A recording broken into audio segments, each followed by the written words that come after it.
Morning, Dave. Morning, Curly. Thank you very much for joining me here at Cuttle Mill on a rather chilly day. Would have been a bit of a drive to go from Bath to Bolton, so I appreciate you coming down this way to meet me. But I understand it's a bit of a blast from the past for you on here, isn't it? Yeah, 34 years ago was the last time I fished here, and it was the mecca, if you like, for day ticket anglers in the north of England. Because you guys down in the south, you had loads of good waters to go at. So Cuttle Mill, it was probably the place where most people caught the first 20. So it was and still is a special place. It's a lovely venue, I've got to say. So Dave, today we're going to talk a little bit about some of the innovative products that you came up with Kryston. Although you smile slightly when I say Kryston because I think I say it wrong, don't I? The name actually came from my wife's name, Chilton. And I wrote C-H-R-I-S, I think I spelt her name right, T-O-N, and it sounded good, Kryston, but it didn't look right. So I chopped the K, the R and the Y out, and that's how the name Kryston came about. Kryston hook length material. So that's but they can call it what they want, as long as it catches fish for them and it doesn't let them down. They can call it anything they like. So Dave, in the very first issue of Carp World in 1988, you wrote an article about your then blockbuster product, the Multi-Strand, with the headline, "Biggest thing since the hair." Did you really believe that the product was that revolutionary at the time? Well, first of all, I didn't actually write an article. But if you look at my advertisement, you'd think it was an article. There must have been about 4,000 words on one page trying to describe a product that anglers were completely unfamiliar with. You've got to remember, at that time, that was Carp World #1. The first advertisement actually went in Carp Fisher, Carp Society's magazine, 1988 summer edition. And all the angler had at his disposal was nylon and Dacron. That was it. He had no choices. And at the time, most of the articles in magazines, 90% of them was talking about bait. There wasn't a great deal to talk about presentation because we didn't have the choice then of all the exotic things we've got today. So the first advertisement appeared in Carp Fisher and then in #1 edition of Carp World. And I suspect in those days as well, probably only about maybe 10% of anglers in the UK fish for carp. Most anglers fish for silverfish, match fishing, all the other species. Carp fishing was difficult, and although I knew carp would eat my bait, I was always more interested in the presentation. And basically, as soon as I, by accident, found out about the spectra fibres, I knew immediately that this was something totally different than anything else that was available. Nylon was okay, Dacron was okay, but if you're fishing on waters with severe snags, they both suffer damage greatly. The spectra fibres that made Multi-Strand had all the attributes that we wanted. It was super strong, tremendous abrasion resistance, and completely supple. And that was far better than anything we had in those days. So I didn't realise at the time that it would grow into, well, it turned into a monster. The reaction from anglers when it was first advertised told me that I wasn't alone in thinking that presentation was the key to success. So I described it as the biggest thing since the hair. in hindsight now, I realise it was actually bigger than the hair.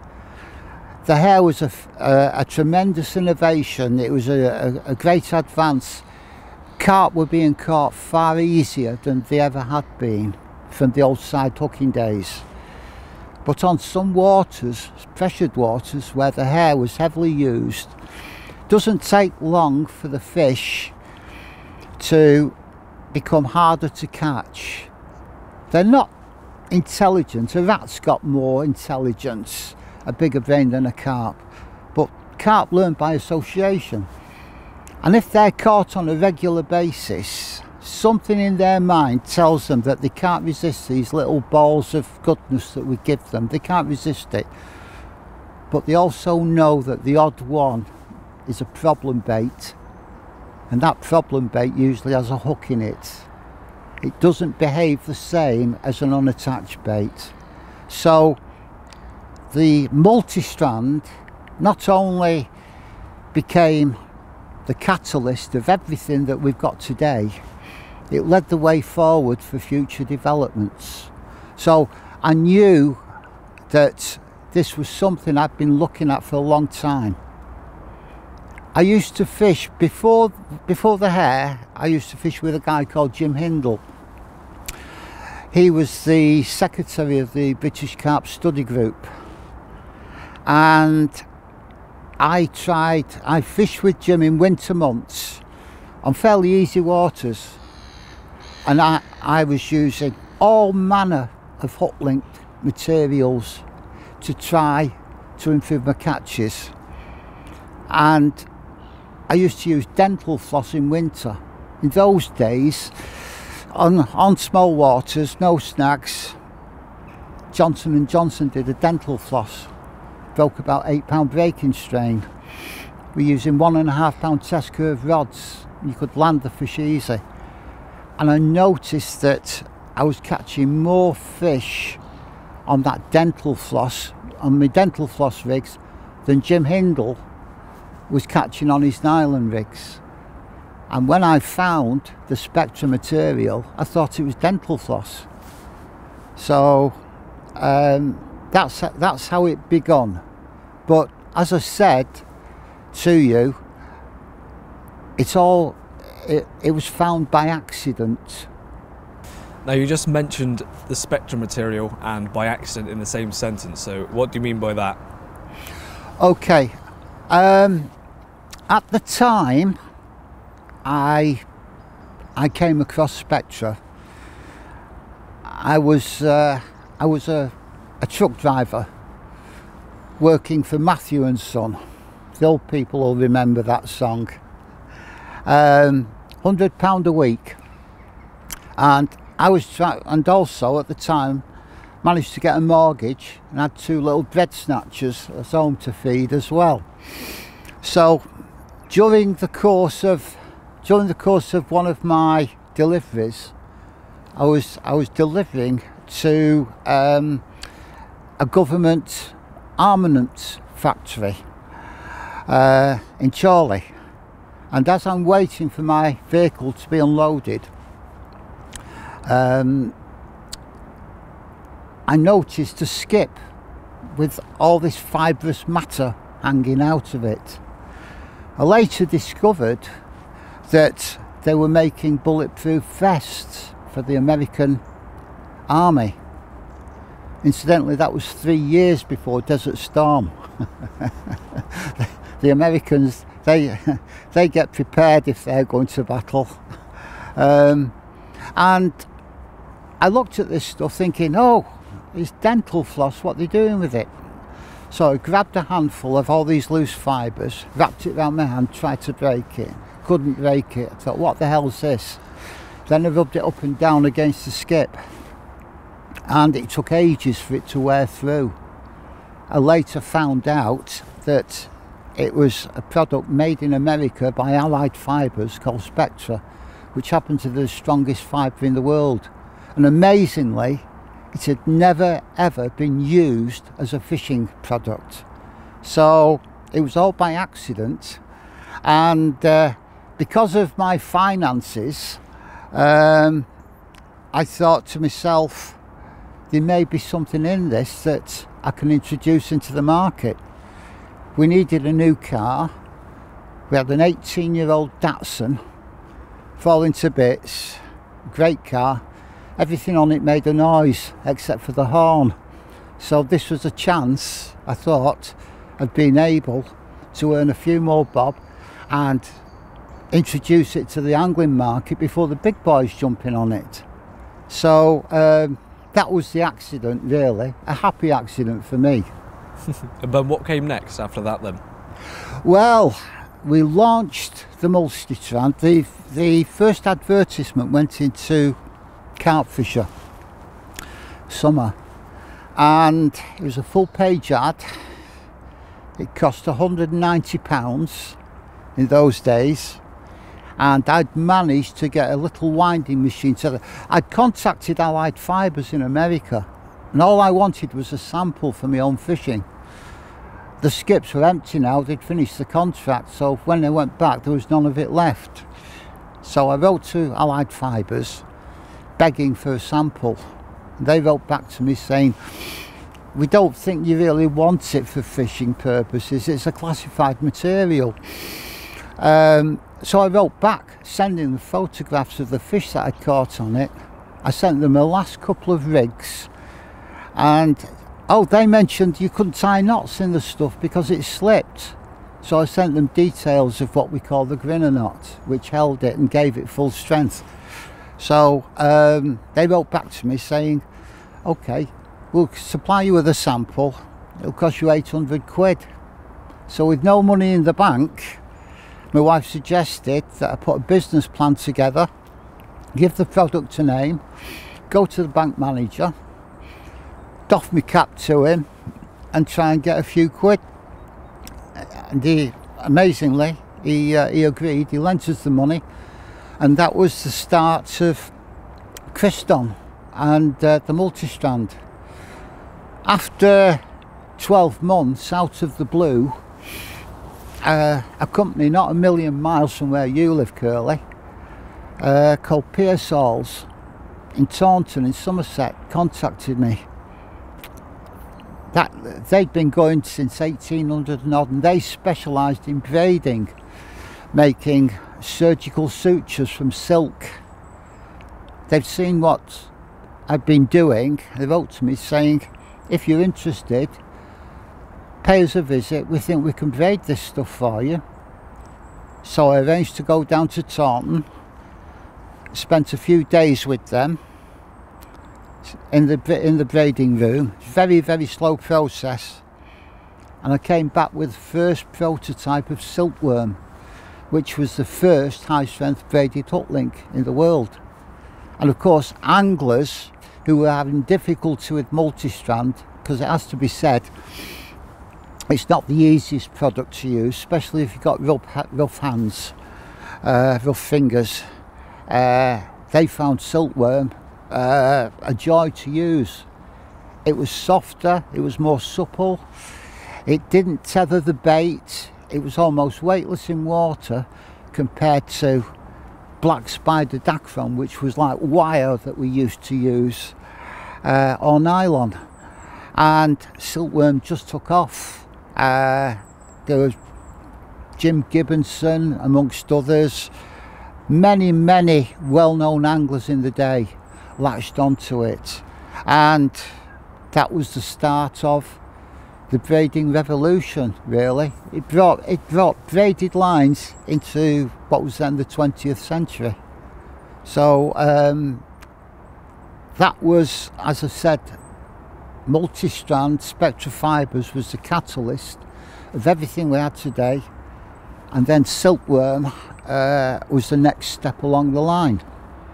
Then other braids followed, Merlin, Supernova, all with different levels of behaviour in water. Some sank faster, some sank slowly. Silkworm was almost neutral buoyancy, and it didn't actually float. If you put a piece in a fish tank, you'll see two ends hanging down, with one is just above neutral buoyancy. which to me made all the difference in presenting a bait. If we're using a heavy hook link and a normal bottom bait and you throw a dozen freebies around it, a carp comes mooching about, it'll pick those freebies up without any resistance. If you've got a heavy hook link, immediately triggers go off in its mind, this isn't right. And I used to fish a local water that was crystal clear, and I'd put bait in at night and in the morning go round to the swim after a biteless night and find my single hook bait in glorious isolation. All the rest had been eaten. So again, it's presentation, and that was really when Kryston really kicked off. And then following that, then we introduced the coated braids, the anti-tangle braids as we call them now, which I suppose is about probably 90% of today's market. Look at coated braids. So that was like the introduction of that led on to what we have now. So from what I understand, Dave, there's also a few other materials that you came up with after the silkworm. Yeah, that's right. Silkworm, Merlin, Supernova were predominantly hook length materials for our rigs. But then, knowing how tough the Spectra fibres were, we wanted to bring out something that was suitable for snag fishing. So we introduced Super Silk, which was pure high performance polyethylene, HPPE. There's two variants of HPPE. One is Dyneema, which is perfect for making lighter hook links. The Spectra, being so strong, made the tougher hook links. So what we wanted to do was introduce a shock leader, which we call Quicksilver, and that really took over, especially with overseas anglers fishing on big rivers in Europe full of razor mussels, full of granite, slate, flint. Quicksilver really was responsible for a lot of anglers landing fish that they probably lose maybe 8 times out of 10. It was almost impervious to snags, and it created such a big following with the Europeans, because they were, let's face it, they were fishing for bigger fish, especially waters like the Seine. There was a guy who wrote to me, and he wanted to try the Quicksilver. So he was fishing in a swim where he reckoned there was huge carp, but he was landing 1 out of 10. So I sent him some 45-pound Quicksilver, which he used for shock leaders, but also for hook links.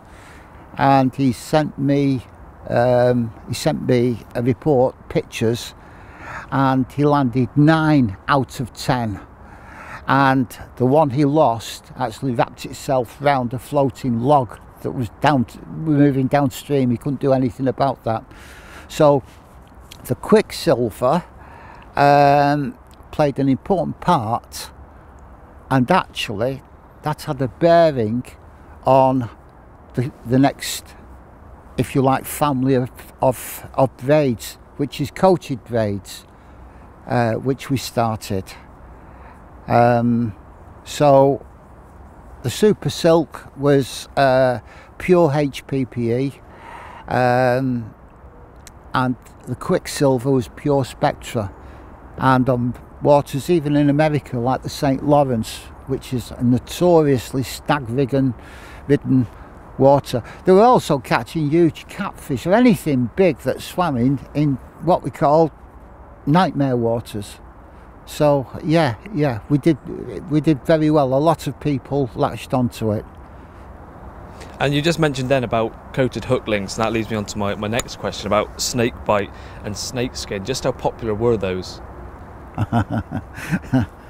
I've got to chuckle, really. We launched, the first coated braid was snakeskin. That was Multi-Strand, which, as I mentioned, wasn't the easiest product to use. It was a wonderful product, amazing product, but you had to have patience, you had to know what to do with it. There's little tricks to using it. So we wanted to bring that into the hands of people who were struggling with the Multi-Strand. So we coated the Multi-Strand. I paid a visit to the people who made our Quicksilver in New England. Went over to see them for a couple of days as a sort of a thank you for supplying us with the Quicksilver.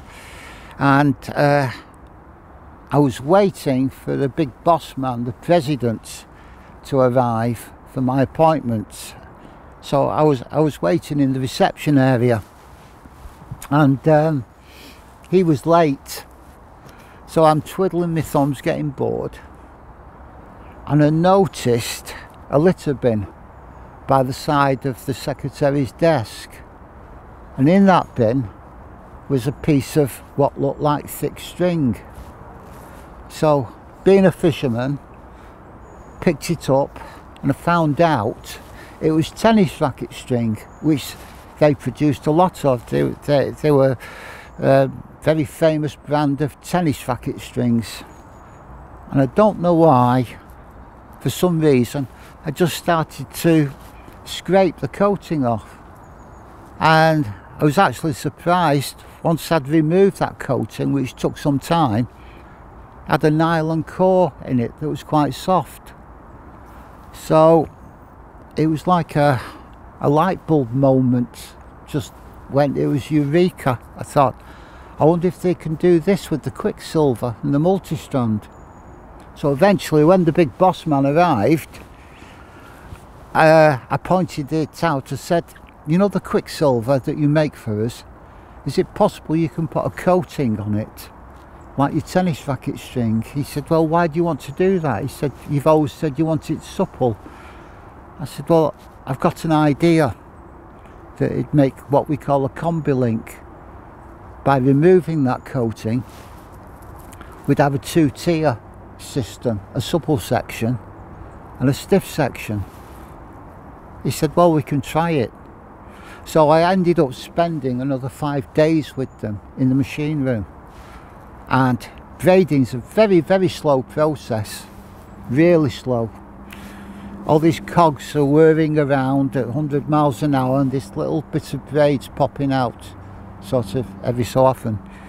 It actually takes more than 90 minutes to braid 1 metre of braid. So you need lots of machinery.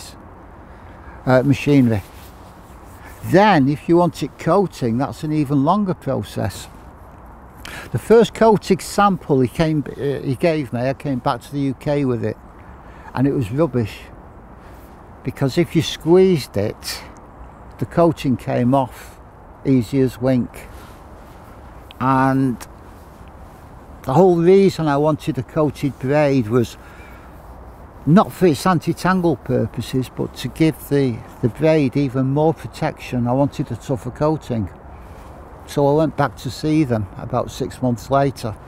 They'd sent me various samples, and the problem was they were putting a single thick coating in one go.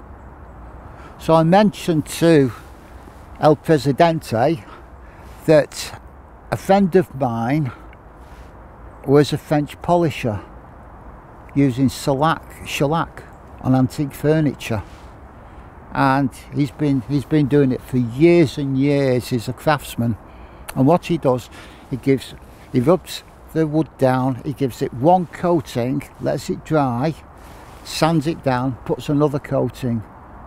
And I said to him, why do you put all these coatings on? And he said, because it's stronger than putting it on in one go.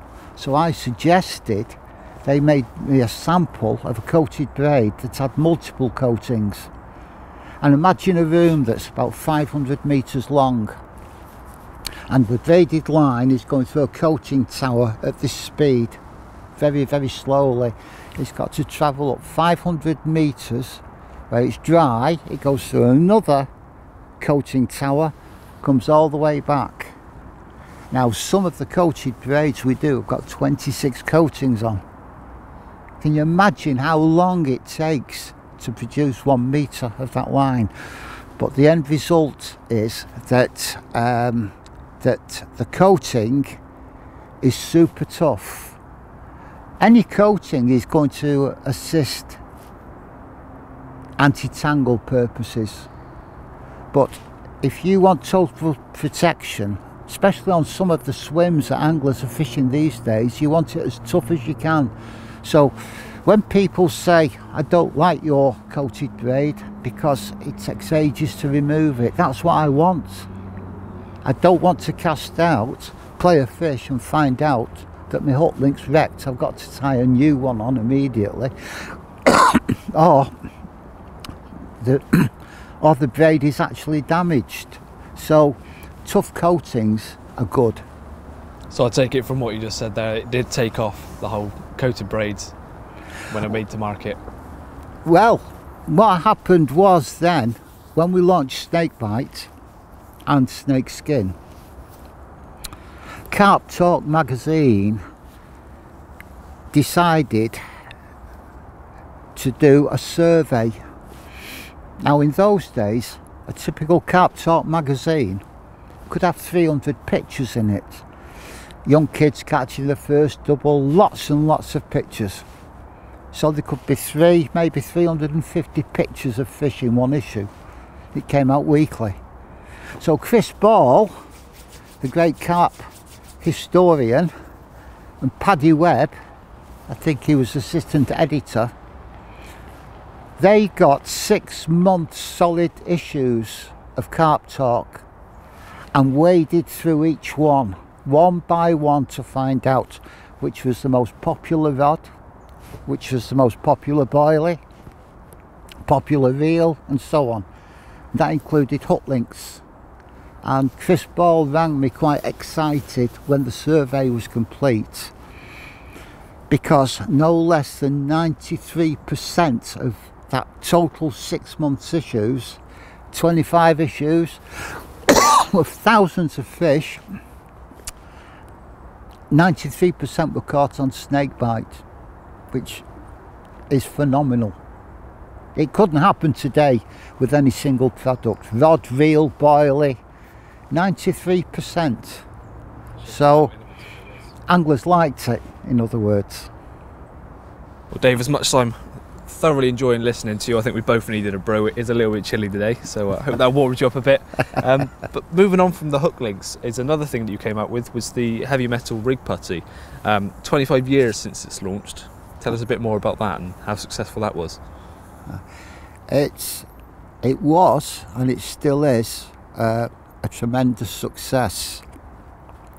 The main reason why it's so good, there's no main reason, but one of the biggest pluses is that no less than 96% of every piece of heavy metal contains pure micro-grade tungsten. Now, tungsten is heavier than lead. It's also non-toxic. If you think about it, anglers of my age have probably got more lead in the system than Roman soldiers used to have, biting lead shot on all the time, or handling lead shot. The next thing, you pick your cheese butty up and eat it. So heavy metal is comparable with the weight of lead itself, but there's more to it than that. It's got some very, very clever ingredients, which, for want of a better word, let's call them temperature related. Now, in every piece of heavy metal, there's over 1 million particles of tungsten. Tungsten's quite hard stuff, and when you agitate tungsten, it creates friction, and this is where those special ingredients come in, these temperature related ingredients. So the way to use it is, first of all, snap a piece off much larger than you actually need. That just makes it easier to handle. And after you break it, put it back on top of each other and continue to stretch it. And all that tungsten is creating friction, which releases these temperature controlled ingredients. So within the space of, let's say, less than a minute, that piece of hard putty that you've been working with will become as soft and as sticky as chewing gum. You can stretch it, you can mould it around your line, and once you have completed that job, you put it in water, those temperature related ingredients kick in again, cooling it down, making it as firm as it was when you first took it out of the pack. Now, there's some people use heavy metal and they're not using it right. They seem to think that it should be in the shape of a piece of lead shot, round. Now, because the stuff's so damned heavy, when you make a round ball of it like a piece of shot, there's only about 10% of the heavy metal actually gripping the line. 90% of it's sat outside. So when you cast, the inertia that's released, that 90% will want to move and it will slip. All you've got to do is taper it.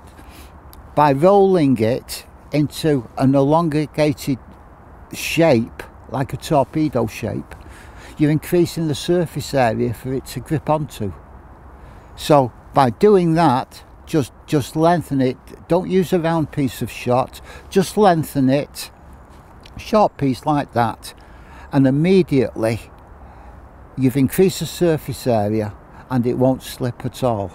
So heavy metal's got some very clever ingredients in it which are sort of sworn to secrecy, and it's a complex product, but it's a wonderful product because you can balance your hook bait to the degree of your choice. If you want it hard fast on the bottom, use a bigger piece, but you can balance it. So let's say a pop-up in a foot of water, by removing bit by bit by bit, you can get that pop-up to settle on the bottom if you want. After 45 seconds drop, you can fine-tune it to that degree. So it's a wonderful product. It all came about, a very good angler called Harry Haskell used to write a lot of articles in magazines, sadly no longer with us, and Harry got in contact with me because he was an ideas man and he had a friend who was a public analyst, a chemist, and we used to chat, and Harry used to say, is there anything you can think that would improve presentation? I said, well, first of all, a decent putty. I said, because the putty at the moment, it's not very good, it's not heavy enough. So samples came back and forward. This chemist guy was putting these tiny samples together, and when the final sample of the heavy metal came, we found its specific gravity was similar to a piece of lead, including those other. There's a few things you've got to be aware of. There's a lot of putties on sale now. You'll notice some of them have got a shiny finish, and they're very, very sticky, and they're shiny. And the reason they're shiny is they put an ingredient in it to help it to grip the line even better. and that ingredient they put in it is wax. Now, I don't know if it's ever occurred to them, but wax floats. So if you wanted to find a heavy putty that will sink to the bottom quickly, the last thing you want to put into the mix is something which is buoyant. And also in summer, when it gets very hot, that wax melts all over the place. So just be careful in what you're buying. So Dave, if there was one Kryston product that you think is completely underused at the moment that would help anglers in today's fishing world, what one would it be? That's a good question, really, with no answer, because all the products we do have different levels of behaviour. If you was fishing on a sand pit with no snags, or you was fishing on a section of fresh dug gravel with sharp edges with razor mussels, you need different products. We've got different rods and we've got different reels for specific purposes. The range of hook lengths or hook length materials we have, there's no one best. There's no one size fits all. Maybe one day there will be. Somebody asked me this question many years ago. I was invited to fish, to join the syndicate on the mangrove. It's in Paisley's Water in Shropshire. First water I ever fished with actual big fishing. Plenty of big fish. And I did very well on it. It was a lucky water for me, the mangrove. But there was one particular season. We just had a summer similar to what we've had now. And very capable anglers were going on there every weekend with very poor results. And I was one of them, and I thought, I've got to try something different. So I arrived down there one early morning, and I never have my rods set up. I like to look at the water and think of the presentation on different rods. I had a little system, whereas I'd bait 3 separate areas, and let's say on my left hand rod I may have lead core with a helicopter rig with a braided hook link with a long hair. The middle rod may be a nylon hook link with a medium hair. Every rod was different, and I cast these 3 rods to the 3 baited areas. Now let's say the left hand rod went off and that rig was successful, it had filled the fish. I never actually cast that same rod back to that spot. I picked up one of the redundant rods that had done nothing and cast that into the hot spot. Then the winning rig, I'd cast that to the area that had produced nothing. That way the water's teaching you different things. If that same rod went off on a different rig, then I gathered the fish were active around that area. But let's say that successful rig suddenly went off in that area that had produced nothing at all, not a bleep. I'd know that on that day that rig would be working. So that way, like I say, I didn't arrive at the water with the rods all made up with identical rigs, because you put all your eggs in one basket, and if they're not falling for that presentation on that day, you're wasting your time. Now, getting back to the mangrove, sometimes you have a stroke of luck. There's maybe 2 seasons, maybe not 2 seasons, 2 months had passed. Very few fish had come out. I arrived there thinking, what we're going to do? So I set my rods up, and I'd made a mix, a fish meal mix up. I had some spare bait. So I made some boilies the size of golf balls. And I thought, let's have a laugh here. Let's make a hair that will accommodate 3 golf ball size pieces. So I set it up, cast out, and as it's going through the air, 2 of the baits fell off. I thought, oh, sod. I'll sort that out later. So I put the rod down, didn't even put it on the buzzers, just laid it down. Setting up the second rod, 2 minutes later, this rod's being dragged in the water. So I hooked it, played the fish out, 27-pound common, and it had taken that golf size piece of bait that was that far from the hook, and the hook was still inside, not in the lip but inside. So that got me thinking. So what I did, the next 2 rods are scaled down. I couldn't use any of those golf ball pieces, they were all too soft. So I set out using hairs this long with maybe 2 14mm baits on, and that weekend I had 6 fish. In fact, one of the members came round, won't embarrass him by giving the name, just happened to run the syndicate, and I was landing a fish and he said, oh, that's what you're doing, you bugger, is it? I said, well, not really, Tim. He said, you've got a long bloody hair. I said, yeah, but 4 of my baits have fallen off. It's Albert Romp's greedy pig rig. I think he shot back to his swim. Changed all his rigs off, didn't get anything else.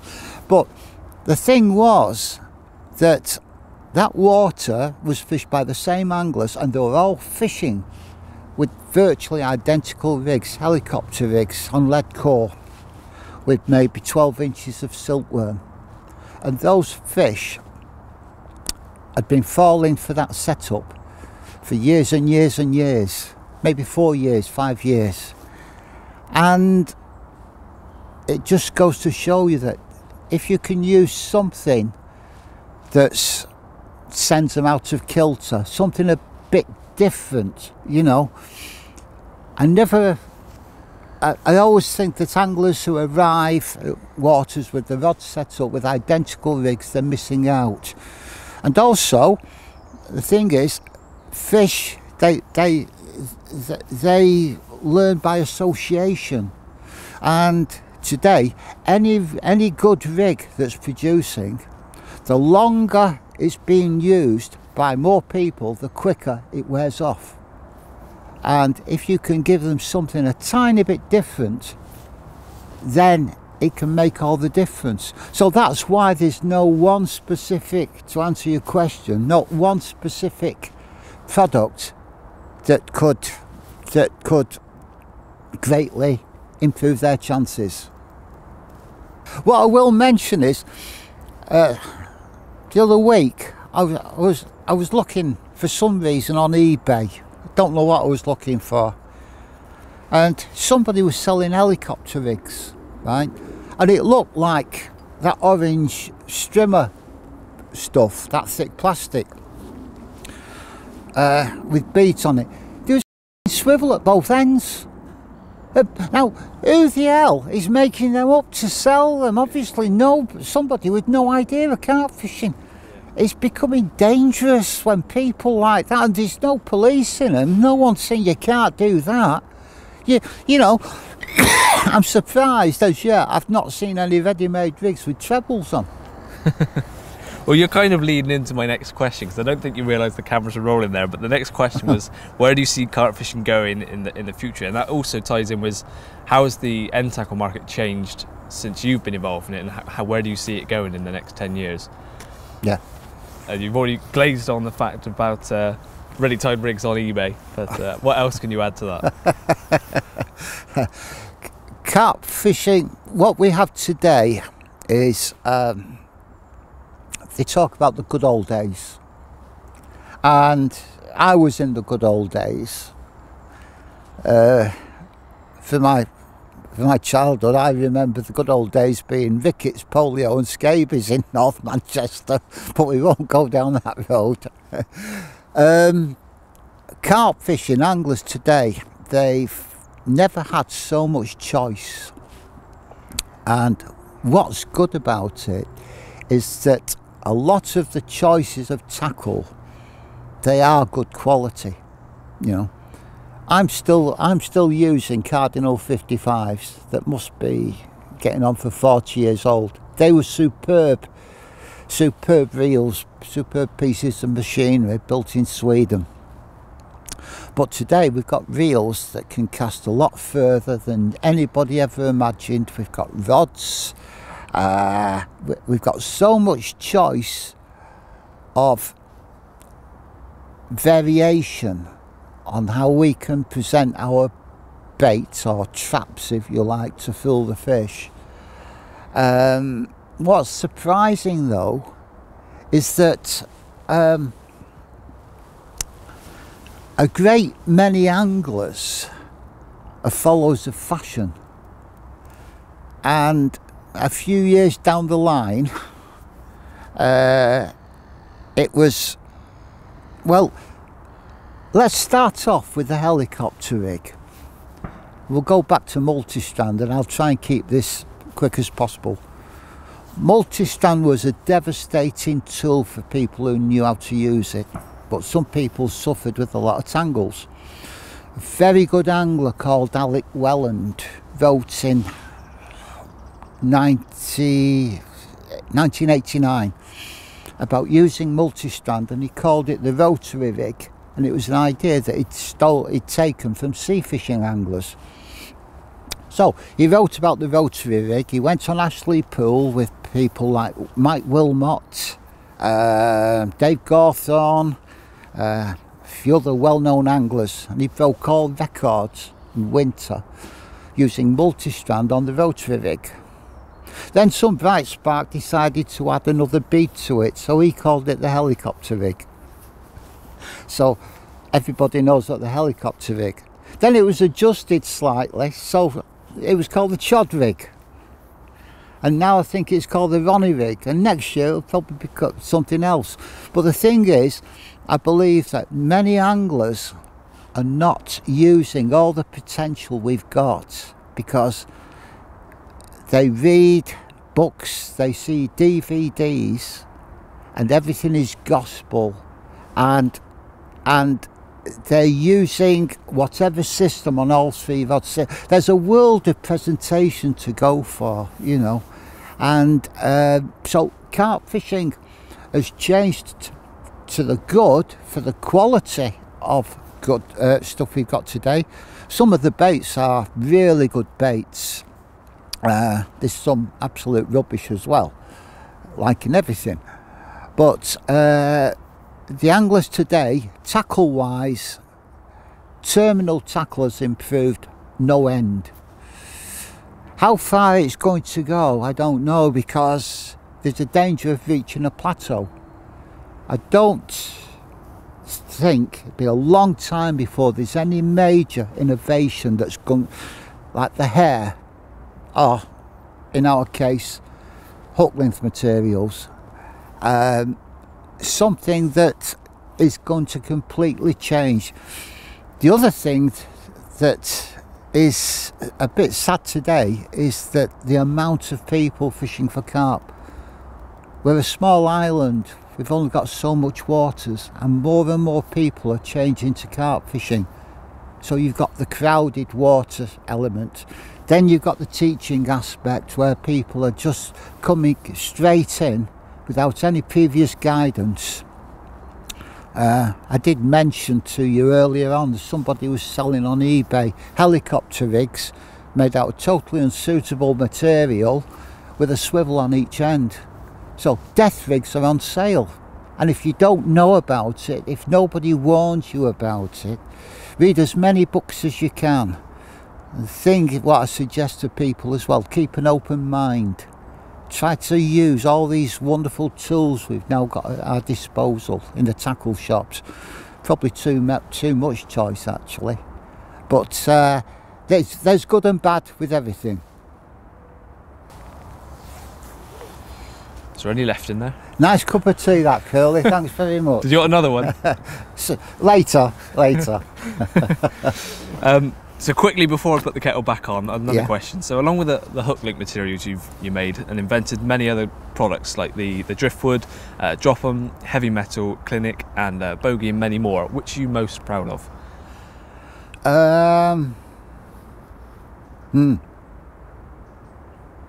I suppose I'm most proud two products. One is the clinic.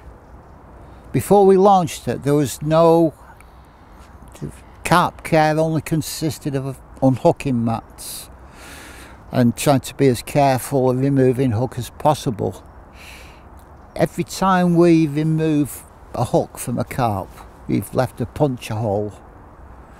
And in waters such as this, there are billions and billions of waterborne, all sorts, good stuff, nasty stuff.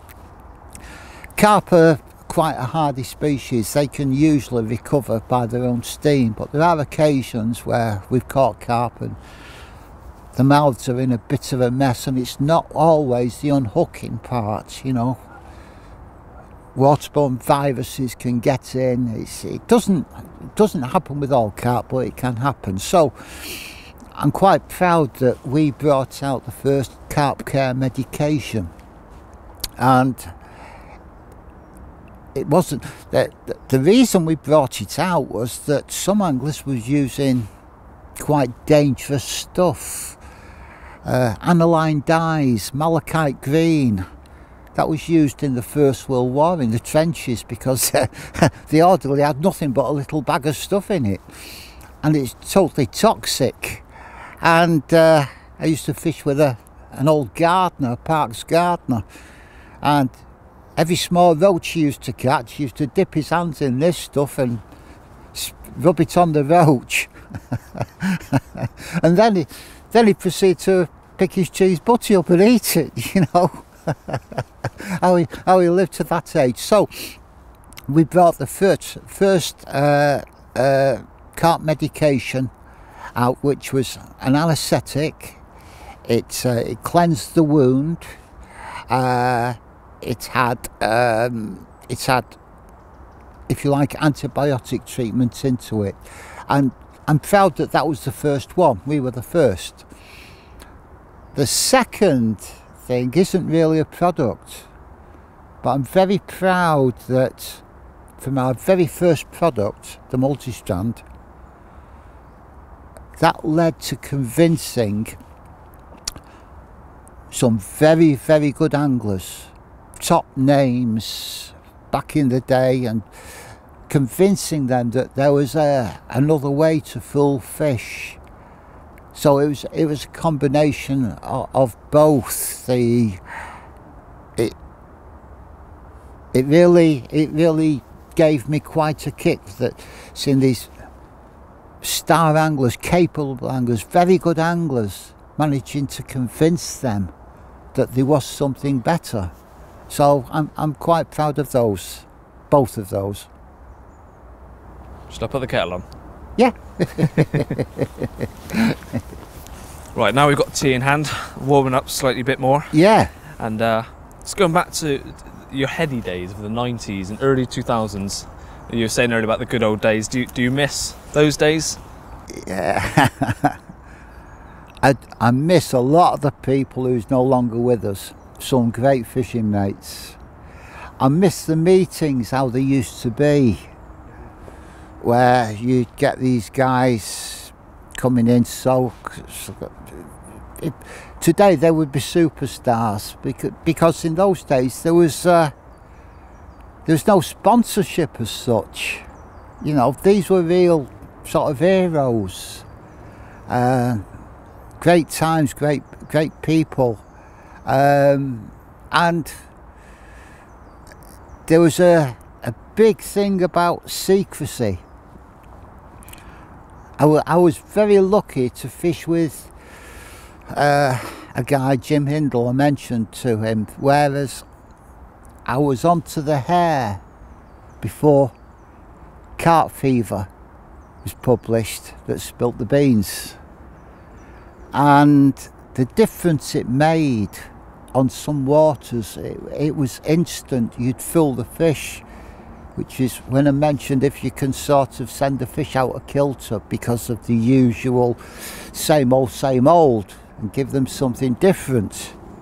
And Jim took a big risk letting a non-member of the British Carp Study Group in on the hare, because if Peter Mullen would have found out, Jim would have been shot at dawn. It was the holy of holies. You don't discuss things like that. But I do miss also the seclusion that we used to have on waters. But life changes. Things never, they're never the same. Things move on. Carp fishing's turned into a huge, won't call it a business. It's a monster. I reckon that when I first seriously started fishing for carp with proper carp tackle, I was one of Richard Walker's disciples. His writings, we all wanted to catch better fish. Problem was you couldn't buy the tackle in those days in tackle shops. First time I tried carp fishing, I think I lost 4 because the strongest line I had was £5. That's all they sold. So I do miss those days, but when you look at what we had to endure, there was no thermal clothing. We used to wear those tank suits that were freezing, sleeping under umbrellas, trying to get to sleep with the frost. It was moon boots didn't exist, wrapping newspapers in your Wellingtons. So it's pluses and minuses, isn't it? I do miss those days because it's nostalgia, but also I do appreciate today keeping a lot warmer and comfortable on the bank. And moving on to today, do you still fish as much as you used to? I fish more than ever, but I do mix it. In fact, I went out a couple of weeks ago fishing on a local water midweek that's not too busy. I got my carp rods out from the loft. I did change the rigs. That's been up there 10 years, and it was good fun using balanced tackle. 12-pound main line, 15-pound hook link, 1.5-pound hutchie margin masters that bend all the way through. 3 doubles to 18.5 in just an afternoon. So it was good fishing, but I also mix it, going back to my roots, fishing for other species as well. Perch, big roach and crucians. Catching crucians on a float. If anybody thinks catching carp's hard, they want to try crucian fishing. They'll tear your hair out. So I'm getting the best of all worlds these days.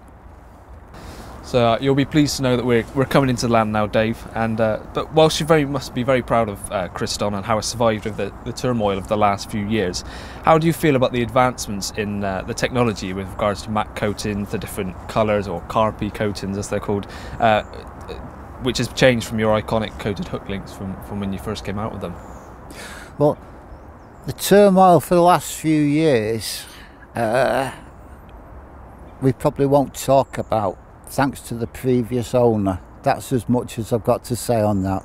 Fortunately now Kryston has got new owners, and they're a respected company. They know what they're doing. They're experts in braiding. So it does help. 2 things in business. One is to have a good idea of business is a help, and the other is to have some idea of fishing. And if you've not got that, then you're on a loser. So I'm very happy now that the new owners have taken up the mantle. They recognise Kryston is an iconic brand, and they're going to take it further. Now, regarding coatings, it's interesting. We're talking about matte coatings. I've got my own theories on this, because if a coating is shiny, is it going to put the fish off feeding? Now, here's an interesting thing. The shiny coatings tend to be tougher than a matte coating. It's like matte varnish and gloss varnish. In all the tens of hundreds of thousands of carp that have been caught on snake bite, on mantis, shiny coatings, it never put them off. And if we think about it, position the eyes of a carp. It's like when we put our finger on our nose, it tends to disappear. If carp were put off by shiny coatings, wouldn't they be put off by a lead weight that they can see or cannot see?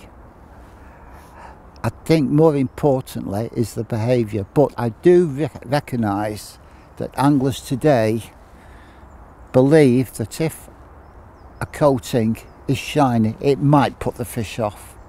So matte coatings, they have improved matte coatings now, making them more durable, which is a good thing. The other thing is, as well, is that at one point the dyneema or spectra that we use for hook links has now changed. They can now colour them. So instead of having a chessboard, black, white, they can be blended in. So the future of options on colours, on camouflage, is greater than it's ever been in the past. There are some fibres which are actually super strong. They sink, but they should never be used for fishing. I'm talking now about something about the diameter of a piece of cotton that could break about 60 pounds, 70 pounds. The diameter of them is so severe it could act as a cheese cutter. In every sense, when we designed a hook link, the paramount, the most important thing was safety of the fish. I wasn't worried about strength because you can always build it up. I wasn't worried too much about stiffness because you can increase the picks per inch, as they call them, that's the weave, or you can have it slack. That gives you more suppleness. But the diameter is the important thing, and there's some materials today which really could make a mess of the fish, and it's something I'd never entertain, and I know that the new owners of Kryston would do the same as well. Safety is paramount. And that leads me on to the last thing, is with Kryston's major facelift over the last 12 to 18 months, I've seen many of the products being improved and things. How much of a role do you still play within the product development? The new owners are kind enough to keep me informed of their progress.